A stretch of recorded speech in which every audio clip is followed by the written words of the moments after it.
မင်္ဂလာပါဒီနေ့ကတော့ဘဲကောင်းသီးတွေတွေ့လို့ပေါ့နော်ကျွန်တော်ရန်ကုန်မှာဝယ်စားနေကြ City Mart ကဘဲကောင်းသီးနဲ့ဘာကွာလဲဆိုတာစားကြည့်မှာဖြစ်ပါတယ်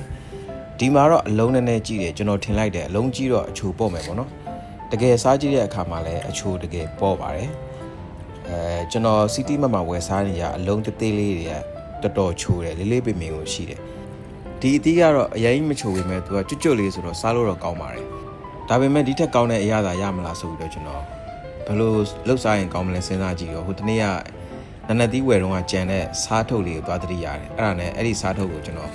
ဖြူးပြီးတော့စားကြည့်ရယ်စားထုတ်နဲ့စားကြည့်ရောလေသူကပို့ပြီးတော့မချိုသွားဘူးငန်သွားတာပဲအဖက်တင်နေပေါ့နော်